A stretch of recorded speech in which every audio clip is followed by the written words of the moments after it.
points, so you can ask to me. Otherwise, I will start the meaning of the skills, because we have only 1 week for completing the syllabus. So, if you have any doubt regarding previous points, so you can ask to me.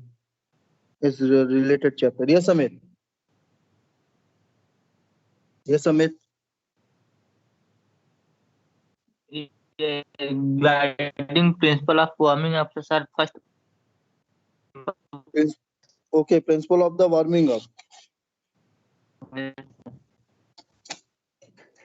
Increase the body temperature. no, sir. Simple to complex. Okay, Sir, simple, guiding simple. principle of. Okay. Guiding principle of the warming up. Okay, the simple to complex. A sportsman should help. The sportsman should follow the principle of simple of complex. It means that warm up should be started with the simple running or a simple exercise.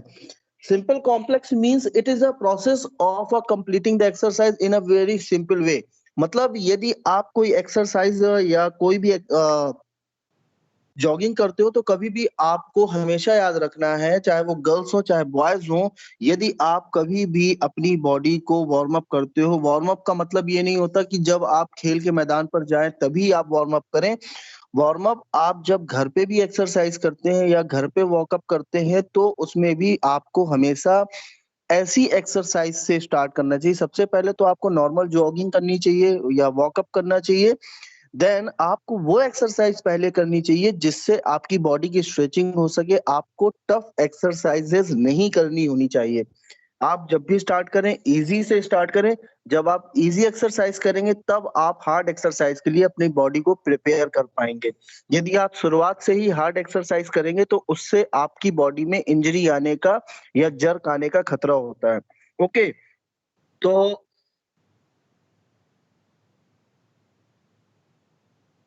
a sportsman should not perform too tough to complex achievement warm up, otherwise it will be cause fatigue which will certainly hinder in the presenting better performance। मतलब उसका यही है कहने का कि जब आप simple से टफ की तरफ जाएंगे तो उससे क्या होता है कि आपकी बॉडी को किसी भी तरह की थकावट या किसी भी तरह की इंजरी नहीं होगी। यदि आप हार्ड एक्सरसाइज से स्टार्ट करते हैं, पहली चीज हार्ड से करना नहीं है, और यदि इन केस यदि आप हार्ड से करते हैं तो उसमें आपको थकावट आने का बहुत ज्यादा खतरा रहता है। ठीक है, ओके अमित? Yes sir. हाँ, तो अब हम लोग स्किल पे रिलेट कर रहे हैं, स्किल पे बात करेंगे। Skill is the ability to perform a whole movement. Skill can be defined as the automation of the motor action. Skill denotes the level of the effectiveness which with a movement or a motor action can be performed. Skillful movement are made possible of high advanced control and the regulation process of the motor coordination. A skill can also be defined as an action that is a learned of a purpose and it is needed to the take part in the activities. There are the various skills such as a shooting or a basketball, serving in the badminton, squash or a tennis, passing, overhead or kick in a football. Means कहने का कि जब भी आप किसी game को सीखते हैं तो उस गेम को सीखने के लिए आपको स्किल्स का आना बहुत जरूरी है। यदि आप डायरेक्ट उस गेम को खेलने लगेंगे तो आप कुछ सीख नहीं पाएंगे। इसीलिए हमेशा जो भी गेम आप खेल रहे हैं पहले उसके बेसिक्स को समझिए, उसकी बेसिक को पढ़िए, उसके बेसिक को ही लेकर आप स्किल सीखिए। जैसे आप देखते होंगे बैडमिंटन, तो बैडमिंटन में क्या होता है कि जब आप बैडमिंटन खेलते हैं तो आप यदि बैडमिंटन डायरेक्ट खेलने लगेंगे तो आपको पता नहीं चलेगा कि आप क्या कर रहे हैं। बस आप कॉक को इधर से उधर, उधर से इधर से उधर शटल कॉक को करते रहेंगे। लेकिन जब आप बैडमिंटन में प्रॉपर स्किल यूज करेंगे, सबसे पहले खड़े होने का तरीका क्या होता है, बैडमिंटन को ग्रिप करने का, रैकेट को ग्रिप करने का क्या तरीका होता है, उसके बाद किस तरह से आप उसको पकड़ते हैं, किस तरह से एंगल क्रिएट करते हैं, ये सारी चीजें एक स्किल के अंदर आती हैं कि ये सारी चीजें आपको कैसे करनी है। देन आप देखते होंगे कि जैसे बास्केटबॉल है, यदि आप बास्केटबॉल खेलने जाते हैं तो सबसे पहले ज़रूरी होता है कि आप अपनी स्किल को इम्प्रूव करें। आप देखते होंगे कि जो बास्केटबॉल प्लेयर होते हैं, वो तुरंत गेम नहीं खेलते। उससे पहले वो बास्केटबॉल में शूट करने का प्रैक्टिस करते हैं, शूटिंग प्रैक्टिस करते हैं, क्योंकि जो मेन टास्क होता है बास्केटबॉल में वो होता है कि रिंग में आपको शूट करना है। तो जब आपकी शूटिंग कैपेसिटी अच्छी होगी, शूटिंग स्ट्रेंथ अच्छी होगी, तभी आप बास्केटबॉल को शूट करेंगे। इसी तरह से हर गेम में होता है, जैसे आप देखते हैं क्रिकेट में। क्रिकेट में जो फील्डर्स होते हैं या जो बैट्समैन होते हैं वो बैटिंग प्रैक्टिस करते हैं, नॉक करते हैं, बैट से नॉकिंग करते हैं बॉल की। और जो फील्डर्स होते हैं वो थ्रोइंग प्रैक्टिस करते हैं, जो बॉलर्स होते हैं वो हाई थ्रोइंग प्रैक्टिस करते हैं। क्यों? ताकि वो अपनी स्किल को और ज़्यादा इम्प्रूव करें। यदि वो स्किल इम्प्रूव नहीं करेंगे तो गेम में परफॉर्मेंस देने में उन्हें काफ़ी दिक्कत होगी। अब आता है number classification of the skill. There is a number of the sports activities and each activity require a set of skill. Owing a many characteristics of a skill, it is a really difficult to classify them. देखिए, हर game में बहुत सारी skill होती हैं और सारी skill को आपको क्लासिफाई करना या सारी स्किल को बताना it is not a possible. As a matter of fact, skill cannot be classified in the clear cut way. Skill को आप कभी भी क्लियर कट वे पे नहीं डिस्क्राइब कर सकते, so they can placed on the continuum. Generally there are the follow the skill. इसीलिए कुछ स्किल्स के बारे में उन्होंने बताया है जिसके थ्रू आप इसको थोड़ा समझ सकते हैं या काफी हद तक समझ सकते हैं। पहला है open skill, the skill that are not under control and the unpredictable are classified to open skill. Sports such as football, hockey, badminton, lawn tennis, etc. involve open skill. For example, in the badminton, performing any skill may be affected by any different circumstances, such as your opponent position on the court.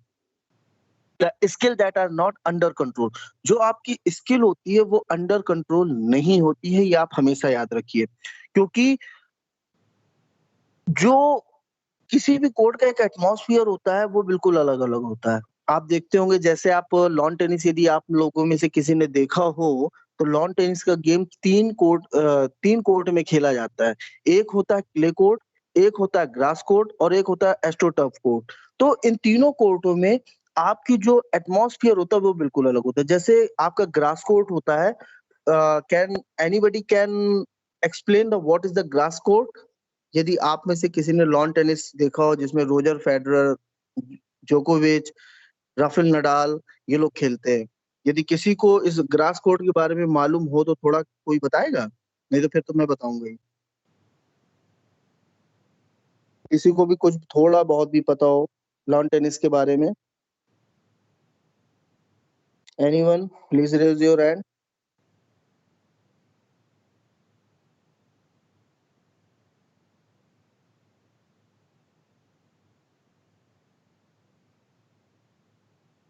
Amit, Yes, sir. You know what is grass court? No, sir. Okay. देखिए, जो grass court होता है इसमें आपका जो measurement होती है court की, उस कोर्ट में आपको टोटल घास मिलेगी, ठीक है? वहाँ बहुत बारीक घास होती है और जो आपका क्ले कोर्ट होता है, क्ले कोर्ट जो है रेड कलर की उसमें बजरी होती है या आप कह लीजिए कि उसमें जो है मिट्टी होती है रेड कलर की। तो दोनों कोर्टों में फ़र्क होता है। जो ग्रास कोर्ट होता है उसमें जो बॉल की स्पीड होती है वो थोड़ी-सी स्विंग लेकर आती है। मतलब जो आपकी टेनिस बॉल होती है जब भी उसमें खेलते हैं तो उसमें स्विंग का पता नहीं चलता है। कब बॉल स्विंग होगी, कब बॉल रुक कर आएगी, ये सारी चीज़ें उसमें हम लोग अंदाज़ा नहीं लगा पाते। लेकिन जो एक क्ले कोर्ट होता है, क्ले कोर्ट में क्या होता है कि उसमें सिर्फ़ आपकी रेड कलर की मिट्टी होती है, जिसमें राफेल नडाल को बादशाहत हासिल है या राफेल नडाल उसके एक बहुत अच्छे प्लेयर हैं। तो उसमें क्या होता है, उसमें बॉल की आपको एक्चुअल जो लैंडिंग होती है वो समझ में आती है कि बॉल इस जगह पे गिर रही है तो इसका डायरेक्शन कहाँ को होगा, होगा, बॉल कितनी स्पीड से आएगी, इन सारी चीजों को हम अलग अलग तरह से समझ पाते हैं। दूसरी चीज होती है कि कोर्ट में जो आपका अपोनेंट प्लेयर है वो किस तरह से खड़ा है, उसके अपोजिट आप किस तरह की स्किल यूज करते हैं, ये आपके ऊपर डिपेंड करता है। तो उनके बताने का या समझाने का मतलब ये है कि ओपन स्किल में आप तभी यूज कर सकते हैं जब आप उस गेम में परफेक्शन रखते हैं। उसके बाद आता है second, closed skill. Closed skill take place in the stable predictable environment or a performance knows explicitly what to do and when to do. These skill have a clear beginning and end. ये जो skill होती हैं, ये skill आप तब use करते हैं जब आपके साथ परफेक्शन हो, और परफेक्शन के साथ साथ आपको ये पता हो कि आप क्या कर रहे हैं और क्या करने वाले हैं। यदि हम आपको अभी के टाइम पे, यदि प्रेजेंट टाइम पे हम आपको बैट दे दें और सीधे आपको बॉलिंग कराने लगे या हम स्वयं बॉलिंग करने लगे, तो आप ये नहीं समझ पाओगे कि हम करें और कब करें और कैसे करें। बस आप बैट लेके खड़े हो जाओगे और बॉल को रोकने की कोशिश करोगे, क्योंकि अभी भी आपकी स्किल कंप्लीट नहीं है। आपको उस गेम के बारे में कंप्लीट नॉलेज नहीं है। आप ये तो जानते हो कि क्रिकेट खेला जाता है और कैसे खेला जाता है, ये भी आप बहुत अच्छी तरह जानते हो। लेकिन किस बॉल पे किस तरह का शॉट लेना है, किस बॉल पे किस तरह से आपको अपनी बॉडी को पोजीशन पे लाना है, बैट की ग्रिप क्या करनी है, बैट का फेस कहाँ करना है, ये सारी चीजें आपको सीखनी पड़ती हैं। तो जो आपकी क्लोज्ड स्किल होती है, इसमें आपके अंदर बहुत ज्यादा परफॉर्मेंस के टाइम पे परफेक्शन होना चाहिए, कि आपको ये पता होना चाहिए कि आप किस टाइम पे किस तरह का शॉट ले रहे हैं और आगे आपको क्या करना है। जैसे example, free throw is a basketball and serving in the squash or a tennis. देखिए, जैसे आपका बास्केटबॉल होता है, बास्केटबॉल में फ्री थ्रो होता है, तो फ्री थ्रो आप तभी कर पाओगे जब आपके गेम के अंदर परफेक्शन होगा, क्योंकि जो बास्केटबॉल का वेट होता है वो काफी ज्यादा होता है, लगभग 750 ग्राम होता है, जो एक नॉर्मल बॉल से ज्यादा होता है। ठीक है? तो सबसे पहली चीज़ ये होती है कि आपको बास्केटबॉल को सँभालना आना चाहिए, बास्केटबॉल को बैलेंस करना आना चाहिए। कभी-कभी आप देखते होंगे जो लोग बास्केटबॉल नहीं खेल पाते, वो ड्रिबलिंग भी नहीं कर पाते ठीक से, क्योंकि बॉल को ड्रिबल कराना पड़ता है, बॉल में उछाल लाना पड़ता है। जब आप वो नहीं कर पाओगे तो आपको फ्री थ्रो करने में काफ़ी प्रॉब्लम होगी। And serving in a squash or a tennis. Serving, आप देखते होंगे कि जो टेनिस होता है, टेनिस में यदि आपको स्क्वैश करना नहीं आता, सॉरी, स्क्वैश एक गेम होता है, स्क्वैश और अ टेनिस, ये टेनिस को ही बोलते हैं स्क्वैश का गेम। इसमें ये है कि सर्विंग जब तक आपको नहीं आएगी तब तक आप गेम को शुरू नहीं कर सकते। इसीलिए उन्होंने कहा कि क्लोज्ड स्किल का मतलब है कि आपको उस गेम के बारे में बेसिक नॉलेज बहुत अच्छे से आनी चाहिए। तो सर्विंग क्या होती है, आपने देखते होंगे कि जैसे कोई प्लेयर खेलता है तो पहले वो बॉल को 2-3 बार जमीन में ड्रिबल करता है, देन उसको वो हवा में उछालता है और उसके बाद वो शॉट लेता है। तो ये आपकी सर्विस होती है, जिसको हम लोग सर्विंग बोलते हैं। उसके बाद आता है next is a simple skill. That skill that the skill that do in a require large amount of the coordination, timing, and the decision making, or a simple skill. These skills have a limited physical demand and may not be dangerous. These skill are straightforward. देखिए, ये जो skill होती है, that skill that do the require large amount of the coordination, इस skill में बहुत ज्यादा coordination की जरूरत पड़ती है, टाइमिंग की जरूरत पड़ती है, और जो आपकी डिसीजन होता है उसका बहुत ज्यादा जरूरत पड़ती है, जो इसको सिंपल स्किल बनाती है। This skill have a limited physical demand. इस स्किल में बहुत ज्यादा फिजिकल डिमांड बहुत कम रहती है, लिमिटेड होती है, मे बी डेंजरस, जिसकी वजह से इसमें ज्यादा डेंजर नहीं होता है। These skill are straightforward. ये स्किल जो होती है बिल्कुल स्ट्रेट फॉरवर्ड होती है, सीधी होती हैं।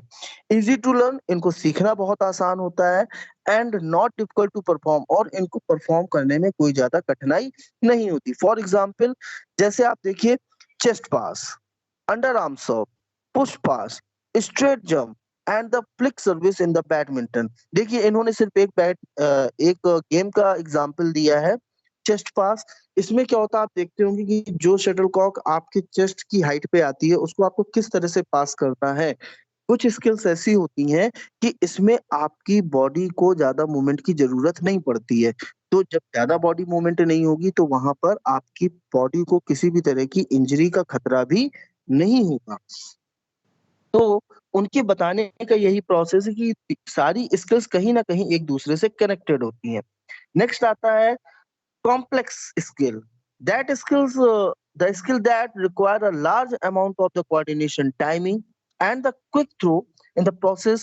The process are called the complex skill. They require a more concentration. They are more difficult to perform. They may be dangerous. For example, hand spring in the gymnastic, layup in the shot of basketball, overhead kick in a football and the smash in badminton. देखिए, अब complex skill में आपकी सारी skill add up हो जाती है। इसका मतलब है, सिंपल वर्ड में समझिए कि अब आपके अंदर परफेक्शन आ गया है, यानी अब आप किसी भी गेम को खेलने के लिए तैयार हो चुके हैं। जब आप ओपन स्किल, क्लोज्ड स्किल और सिंपल स्किल, इन तीनों स्किल को सीख लेते हैं तो आप कॉम्प्लेक्स स्किल में जाते हैं, क्योंकि यहाँ पर आपको ये नहीं मालूम होता कि अब क्या होने वाला है। बॉल की पोजीशन को देखकर, सामने वाले की जो पोजीशन है, जो उसका शॉट टेकिंग है, उन सारी चीजों को देखकर आप अपने शॉट का डिसीजन करते हैं। तो ये तब परफेक्शन आता है जब आप कंप्लीटली प्रिपेयर होते हैं किसी गेम को खेलने के लिए। आप देखते होंगे जैसे कोई बॉलर है जो 150 किलोमीटर पर एन आवर की स्पीड से बॉल फेंक रहा है, जैसे मान लीजिए शोएब अख्तर थे या आज के टाइम पे मिचेल स्टार्क हैं। तो जब ये 150 प्लस की स्पीड से बॉलिंग करते हैं तो आप सामने होंगे, तो आप अंदाजा लगाइए कि आपको नहीं पता होगा कि बॉल किस स्पीड तो आपको मालूम ही है कि भाई एक तेज गेंदबाज है तो तेज ही फेंकेगा, लेकिन कितनी तेज फेंकेगा इसका आइडिया आपको नहीं होता। दूसरी चीज कि उस स्पीड के साथ वो किस तरह की बॉल फेंकेगा इसका भी आइडिया आपको नहीं होता। हो सकता है वो आपको यॉर्कर बॉल फेंक दे, हो सकता है वो आपको गुड लेंथ बॉल फेंक दे, हो सकता है वो आप पर बाउंसर मार दे, हो सकता है कि वो आप पर बॉडी अटैक बॉलिंग करे। तो जब आप खुद को बिल्कुल रेडी कर लेते हैं, जब आप बिल्कुल अपने आप को तैयार कर लेते हैं, तभी आप इस स्किल को परफॉर्म कर पाते हैं। जैसे आप देखते होंगे कि एक बहुत ही छोटा-सा एग्ज़ाम्पल दूँगा कि जैसे आप एक स्टूडेंट हैं और आप इस समय सारे सब्जेक्ट की तैयारी करते हैं। तो इस टाइम पे जो आप कर रहे हैं वो आप अपनी स्किल को कंप्लीट कर रहे हैं। मतलब आप सिलेबस कंप्लीट कर रहे हैं, जो भी टास्क आपको दिया जाता है वो आप कंप्लीट करते हैं, सारे नोट्स घर पे तैयार करते हैं, उनको प्रिपेयर करते हैं, रेडी करते हैं। तो ये सब क्या है? ये सब आप अपनी स्किल को शार्प कर रहे हैं, मतलब आप अपने आप को तैयार कर रहे हैं। यदि उसने कोई फ़ॉर्मूला मैथ में पूछा, तो जब तक आपको फ़ॉर्मूला नहीं मालूम होगा तब तक आप सवाल नहीं लगा पाओगे, क्वेश्चन को सॉल्व नहीं कर पाओगे। तो सबसे पहले आप क्वेश्चन को पढ़ते हैं, जब आपने क्वेश्चन को पढ़ा, उसके बाद आपने क्वेश्चन की डिमांड क्या है उसको समझा, देन आपने उसके अकॉर्डिंग जो वो पूछ रहा है उसके अकॉर्डिंग आपने फ़ॉर्मूला लगाया, तब आप उस आंसर को पाते हैं। तो वो सब क्या है, जब आप उन सारी चीज़ों को पढ़ेंगे और जब आप पढ़ लेते हैं, जब एग्ज़ाम में वो सारी चीज़ें आती हैं, तो एग्ज़ाम में सिर्फ़ एक पर्टिकुलर चैप्टर से कुछ नहीं आता। फिर जब फाइनल एग्ज़ाम होते हैं तो उसमें पूरे कंप्लीट बुक से आपसे कहीं से भी कुछ पूछा जाता है। यानी अब आप कॉम्प्लेक्स स्किल में जा रहे हैं, यानी अब आप सारी चीज़ें पढ़ चुके हैं, आपको सारी चीज़ों का ज्ञान है और अब आप किसी भी तरह का एग्ज़ाम देने के लिए रेडी हो चुके हैं। ये आपकी कॉम्प्लेक्स स्किल होती है। फिर आपकी होती है ग्रॉस स्किल। इस स्किल में क्या होता है? The skill which involve the large muscles movement और do not have a precise movement are called the gross skill. इस तरह की स्किल में आपकी जो लार्ज मसल मूवमेंट वो बहुत ज़्यादा बढ़ जाती है, मतलब आपकी फिजिकल एक्टिविटी बहुत ज़्यादा बढ़ती है। इसमें आपकी वो मसल्स काम करती हैं जो आप ज़्यादा यूज़ नहीं करना चाहते। The skill included may be fundamental pattern such as walking, running and jumping. इस स्किल में आपकी वॉकिंग भी होती है, रनिंग भी होती है, जंपिंग भी होती है। जैसे आप देखते होंगे आपका फुटबॉल के गेम में आपकी जंप भी होती है, फुटबॉल की गेम में आपकी रनिंग भी होती है, फुटबॉल की गेम में आपकी वॉकिंग भी होती है, ठीक है? तो इसमें आप कब कौन-सा शॉट लेंगे, ये डिपेंड करता है कि बॉल की डायरेक्शन क्या है, बॉल की स्पीड क्या है, किस एंगल से बॉल आ रही है, ये सारी चीजें आप करते हैं क्रॉस स्किल में। Then next is a fine skill. Fine skill क्या होता है? These skill include the complex precise movement using small muscles group. इन स्किल्स में आपकी जो स्मॉल मसल्स हैं उनका ज्यादा यूज होता है। High level of the hand eye coordination in required while performing these skill. In skills में आपकी आंखों का और आपके हाथों का बहुत ज्यादा कोऑर्डिनेशन होता है। जैसे आप देखते हैं कि स्नूकर स्नूकर एक ऐसा गेम होता है जिसमें आपकी आंखों का और आपके हाथों का कॉम्बिनेशन बहुत ज्यादा देखा जाता है। आपकी बॉडी लैंग्वेज कुछ भी हो सकती है, एक अलग बात है, लेकिन मूवमेंट जो होता है वो आपकी आंख से देखने के बाद आपके हाथ डिसाइड करते हैं। जैसे स्नूकर का गेम, स्नूकर के गेम को बहुत से बच्चे जानते होंगे या जो नहीं जानते मैं बता दूं। स्नूकर का गेम होता है कि इसमें एक टेबल होती है बड़ी, उस बड़ी टेबल में 6 होल होते हैं और बीच में करीब 9 बॉलें होती हैं और एक उसमें क्वीन बॉल होती है, ठीक है? और एक शॉर्ट बॉल होती है। तो उसमें क्या होती है कि जो शॉर्ट बॉल होती है, उस शॉर्ट बॉल के थ्रू आप डिफरेंट डिफरेंट कलर की बॉल को हर होल्स में पुश डालते हैं। देन आप लास्ट में क्वीन बॉल को उस होल में डालते हैं। तो वो आप कब कर पाएंगे? जब आप आंखों के थ्रू पॉकेट को और आपके हाथ के डायरेक्शन को सही से जज कर पाएंगे, तब आप ऐसा काम कर सकते हैं। इसलिए इसको किसमें रखा गया है? फाइन स्किल्स में रखा गया है। फिर नेक्स्ट आता है discrete skill. These skill are brief and have a clear cut beginning and end. The penalty flick in the hockey is an example of discrete skill. मतलब देखिए, डिस्क्रीट स्किल जो होती है काफी टफ स्किल होती है। जैसे आप पेनाल्टी शॉट देखते होंगे, तो पेनाल्टी शॉट आप तभी ले सकते हैं जब आपके अंदर फुल परफेक्शन होगा, आपने सारी स्किल से सीख रखी होंगी, आपकी मसल्स चाहे वो लार्ज मसल हो, चाहे वो आपकी शॉर्ट मसल हो, वो सारी मसल्स परफेक्टली वे पे वर्क कर रही हों। क्योंकि इस स्किल को परफॉर्म करने के लिए आपको कंप्लीट डेडिकेशन की जरूरत होती है। नेक्स्ट आता है serial skill. These skills are a group of the discrete skills which are performed in a serial to make a complex movement such as the sequence of the skill for the triple jump. देखिए, ये जो skill होती है इसमें आपकी discrete skill completely वे पे काम करती है, ठीक है? और इसमें शुरू से लेके लास्ट तक आपको सारी एक्टिविटी को बहुत ही परफेक्शन के साथ करना पड़ता है। देखिए, उसने बहुत अच्छा एग्जांपल दिया है ट्रिपल जंप। ट्रिपल जंप बहुत से बच्चे जानते भी होंगे और कुछ ने पहली बार भी सुना होगा। जिस तरह से आपकी लॉन्ग जंप होती है, उसी तरह से आपकी ट्रिपल जंप होती है। ट्रिपल जंप में क्या होता है कि आपको एक लंबा रन अप लेना पड़ता है। रन अप लेने के बाद आपको एक लंबी उछाल मारनी पड़ती है और आपको दोनों पैर लैंड नहीं करने होते और आपको एक पैर से लैंड करना होता है और जैसे ही आपका पैर ज़मीन पे लैंड करता है, वैसे ही आप एक दोबारा जंप लेते हैं और जब दोबारा जंप लेते हैं, तो जो आपका दूसरा पैर है, जब वो ज़मीन पे लैंड करता है, उसके बाद फिर आप एक जंप लेते हैं और आपको जिस जगह पे लैंड करना है, उस जगह पे आपको पहुँचना होता है। तो ये काफ़ी टफ होता है। इसको आप बगैर परफेक्शन के आप सोचें कि मैं फर्स्ट अटेम्प्ट में ही इसको सीख लूँ, तो ये पॉसिबल नहीं है। इसके लिए आपको बहुत ही ज़्यादा हार्ड वर्क की ज़रूरत होती है, बहुत ज़्यादा परफेक्शन की ज़रूरत होती है, तभी आप इसको कंप्लीट कर सकते हैं। नेक्स्ट आता है continuous skill. These skills have a no obvious beginning to end.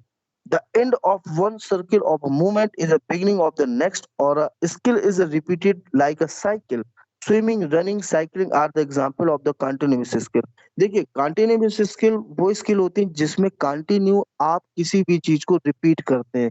जैसे आप स्विमिंग देखते हैं, स्विमिंग में आपने देखा होगा कई तरह की स्विमिंग होती है। जैसे आपकी फ्रंट फ्रंट स्ट्रोक होती है, बैक स्ट्रोक होती है, बटरफ्लाई होती है। तो इसमें आप देखते होंगे कि आप से यदि मैंने बोला कि आपको बटरफ्लाई स्विमिंग करनी है, तो आप बटरफ्लाई स्विमिंग करने में क्या करेंगे कि आपके दोनों हाथ खुले होने चाहिए और आपका एक बार सर ऊपर होना चाहिए, फिर आपका सर बाहर आना चाहिए। तो ये आपको रिपिटिशन में करना है, ये आपको बार-बार करना है।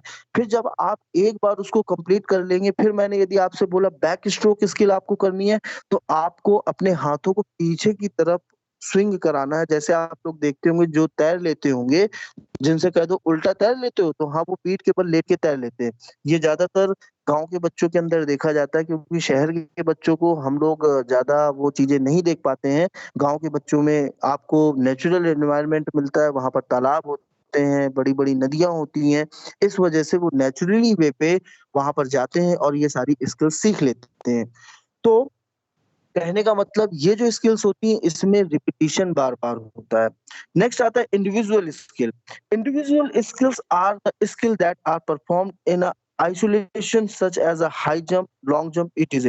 इंडिविजुअल स्किल आपकी वो स्किल होती है जिसमें आपका परफेक्शन कंप्लीट हो, देन इनको परफॉर्म करने में आपको लिमिटेड स्किल्स की ज़रूरत होती है। जैसे हाई जंप है, हाई जंप में आपको पता है कि हाई जंप के लिए क्या टेक्निक होती है और आपको सिर्फ़ उसी को फ़ॉलो करना है, क्योंकि इसमें कोई दूसरी स्किल काम ही नहीं करती। आप सोचो कि मैं कोई और टेक्निक यूज़ करूँ, ऐसा नहीं हो सकता है।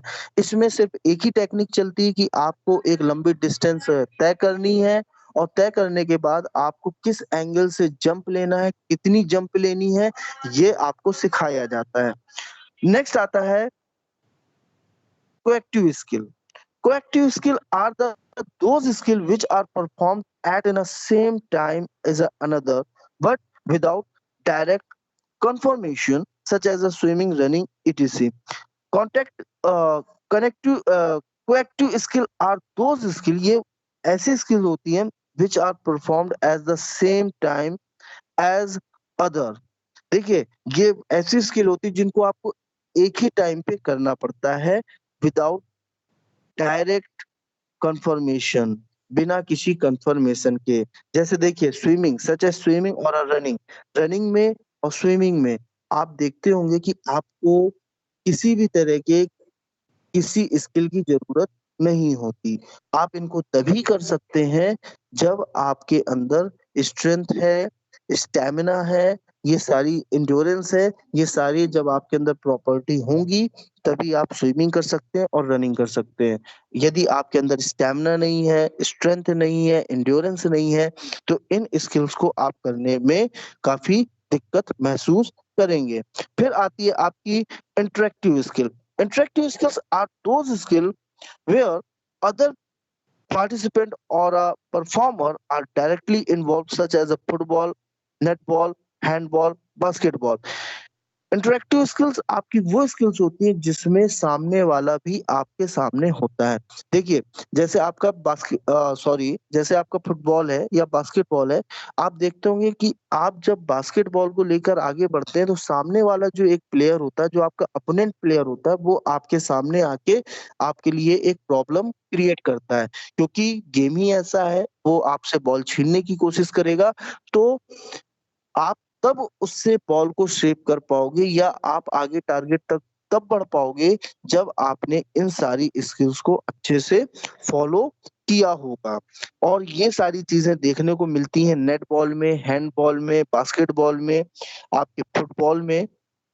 तो ये कुछ स्किल्स इन्होंने बताई और ये स्किल्स ऐसी हैं कि इनको आप यदि सोचो कि रटोगे तो रटना बेटर नहीं है, आपको इन्हें समझना पड़ेगा, ठीक है? तो ये मैंने आपको स्किल्स बता दी हैं। नेक्स्ट मैं आपको नेक्स्ट मैं जा रहा हूँ अब मीनिंग ऑफ द टेक्निक्स, ठीक है? अब हम लोग टेक्निक पे बात करेंगे, अभी तक हम लोगों ने स्किल पे बात की, अब हम लोग टेक्निक पे आते हैं। टेक्निक क्या होती है? Technique are the basic movement of any sports or event. जो टेक्निक होती है किसी भी गेम का या किसी भी मूवमेंट का एक बेस होती है। For example a block start is an 100 metre race is a technique. जैसे आपके जो 100 मीटर की रनिंग होती है, इसमें कई तरह के स्टार्ट चलते हैं। जैसे एक स्टैंडिंग स्टार्ट होता है, एक सिटिंग स्टार्ट होता है, एक इलोंगेटेड स्टार्ट होता है। तो आपके लिए कौन-सा सूटेबल है? तो उन्होंने बताया कि आपके लिए ब्लॉक स्टार्ट सबसे ज़्यादा सूटेबल माना जाता है बच्चों को टेक्निक सिखाने के लिए। क्योंकि जो ब्लॉक स्टार्ट होता है इसमें सारी चीज़ों को बहुत ही बारीकी से बताया जाता है। A number of techniques are combined into a pattern of movement in a triple jump। In fact, a technique is a way to performing the skill। देखिए, जब तक आपको टेक्निक नहीं मालूम होगी तब तक आप अपनी स्किल को परफॉर्म नहीं कर सकते हैं। तो स्किल आप कब सीख पाओगे? जब आपके अंदर टेक्निक होगी। तो कहने का मतलब उसका यही है कि किसी भी गेम को परफॉर्म करने के लिए आपके पास टेक्निक का होना बहुत जरूरी है। When developing a skill, a performer will attempt to improve the aspect of his techniques. किसी भी स्किल को डेवलप करने के लिए आपको टेक्निक को इम्प्रूव करना बहुत जरूरी है।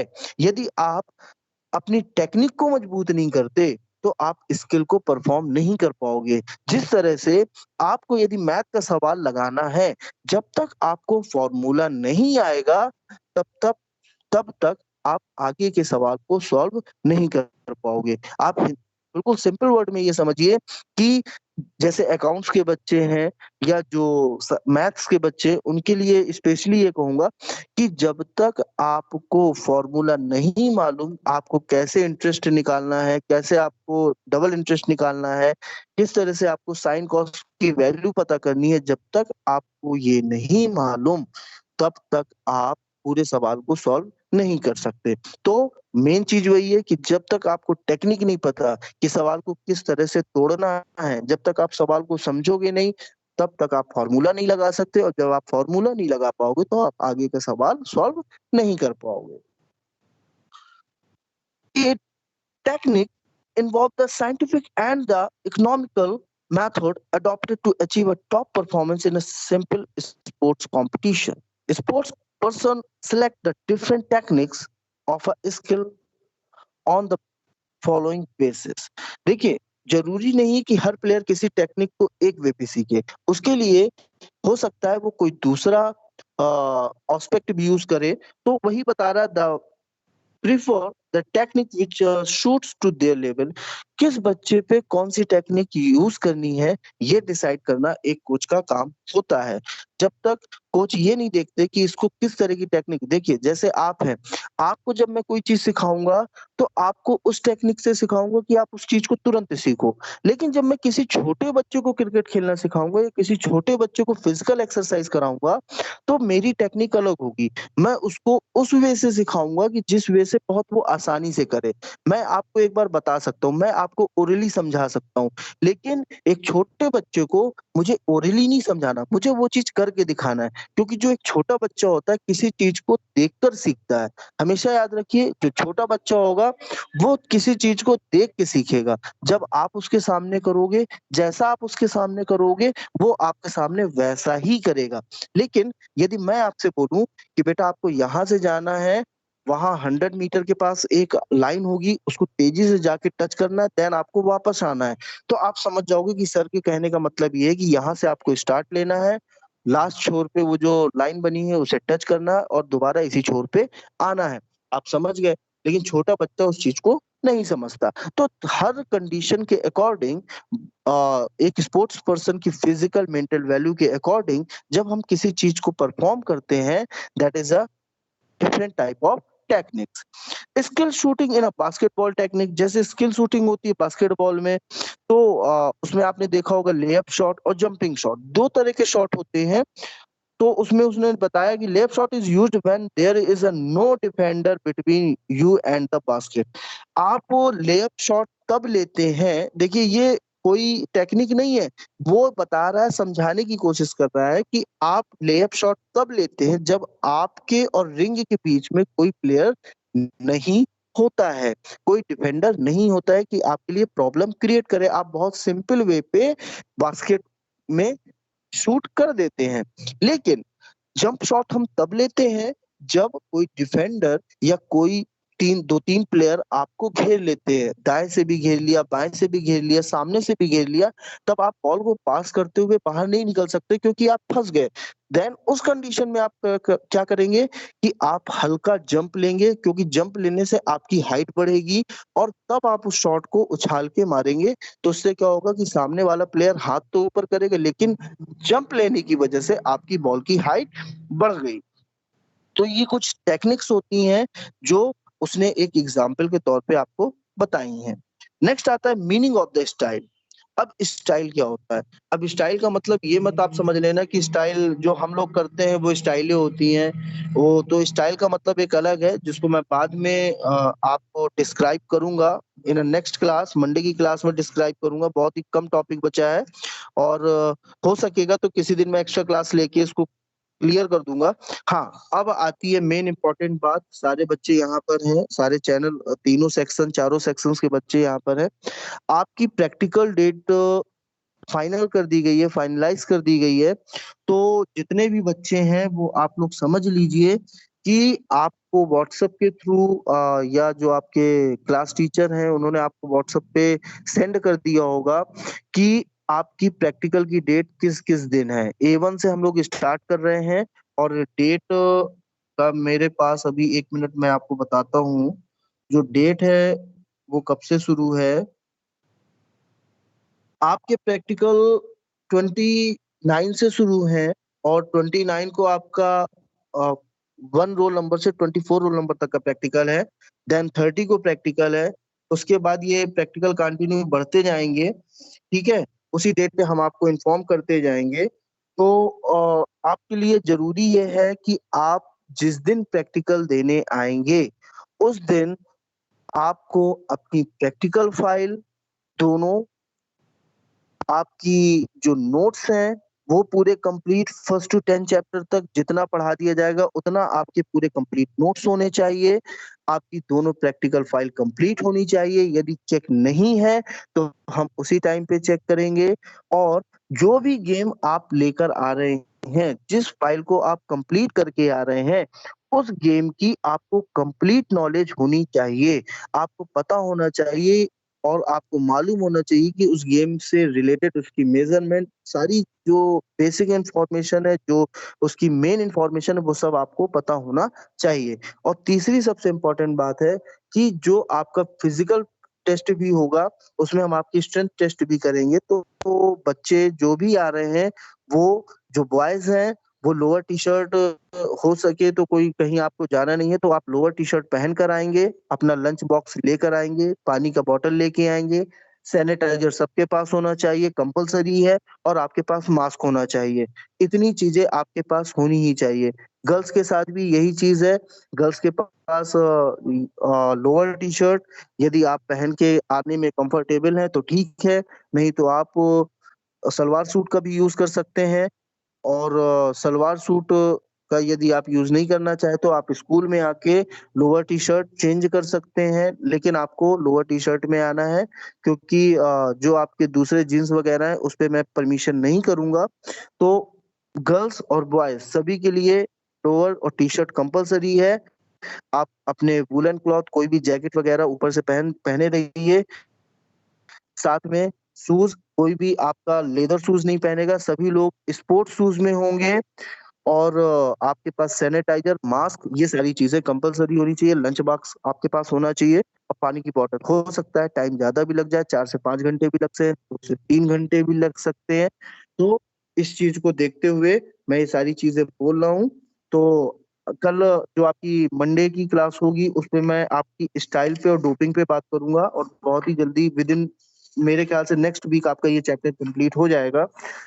तो आप जब प्रैक्टिकल में आएंगे तो आपकी फाइल, आपकी yoga file, main measurement file और आपके कंप्लीट नोट्स ये होने चाहिए। इसी बेसिस पे मैं पास होगा।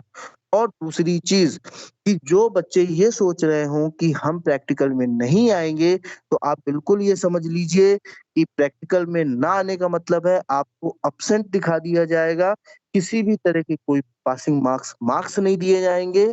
आपका आना कंपल्सरी है। यदि आप आते हैं तो आपके लिए बहुत अच्छा है, यदि आप नहीं आते तो आप अपना नुकसान खुद करेंगे। ठीक है, तो आज के लिए बस इतना ही रखते हैं। ये आपको यदि किसी तरह का कोई डाउट है, किसी तरह की कोई चीज पूछना चाहते हैं। यस प्रियांशी, वेट बेटा 1 मिनट। यस बेटा Priyanshi, what you want to say. आपके पास है। है बेटा। मैं स्कूल आपकी फाइल सबमिट कर हाँ ली हाँ थी। ठीक है, मैंने आपकी सबमिट कर ली थी, मुझे याद है। तो आप अपने नोट्स लेके आएंगे और जो भी मैंने चीजें बताई हैं उन चीजों को बताएंगे। Okay, any problem. No sir, thank you sir. और हाँ, एक चीज और एक साथ सभी को नहीं आना है। आपको मैं बता रहा हूँ कि आपके जो फर्स्ट डे होगा वो क्लास 11th A1 का है सिर्फ, तो A1 के ही 1 रोल नंबर से 24 नंबर तक के बच्चे ही आएंगे। ठीक है, फिर आगे जो भी फर्दर इंफॉर्मेशन होगी वो आपको पास कर दी जाएगी। यस शुमांगी, यस शुमांगी, यस शुमांगी बेटा बोलिए। नाम शुमांगी कुछ कहना है आपको?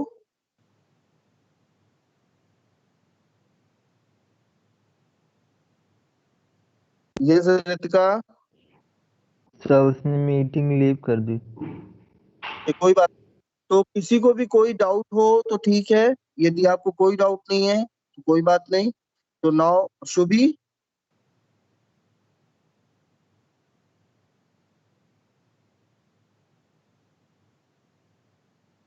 किसी को कोई डाउट नहीं है? Okay now students, yes yes बेटा दिव्यांजलि 1 मिनट। यस बेटा, सर बसेस फैसिलिटी नहीं होंगी? नहीं बेटा अभी तो ऐसा कोई मेरे पास इंफॉर्मेशन नहीं है, जैसा भी होगा तो आपको बता दिया जाएगा। Okay sir. Yes Ritika, sir मैं ये कह रही थी कि मैं मीटिंग लीव नहीं करी थी, वो सर की मैम की कॉल आ गई थी, तो सर मैंने बस 1 ओके सेकंड में नो ज्वाइन प्रॉब्लम, करी। No problem, no problem. कोई प्रॉब्लम, जो जितना आज बताया है उसमें कोई problem? No sir. Okay yes Shubhi, sir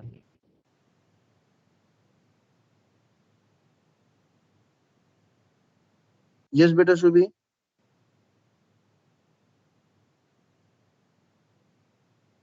yes Shubhi, now you can से।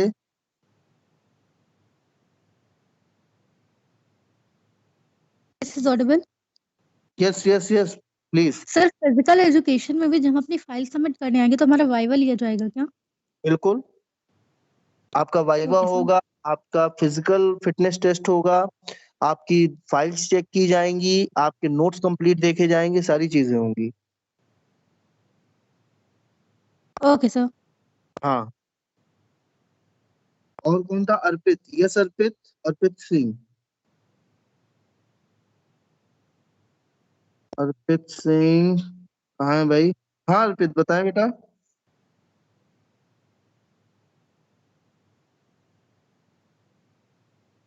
Okay, students. So now I think all the issues and the all doubts have been cleared. So the time is over. So you can. Yes, Arpit. हाँ अर्पित बोले। Sir मैं ये बोल रहा sir कि आप sir schedule भेज दीजिएगा सर व्हाट्सएप ग्रुप में सर, प्रैक्टिकल वाला। प्रैक्टिकल शेड्यूल हाँ भेज दिया जाएगा, या फिर मैं ऐसा करूंगा, मैं अपने चैट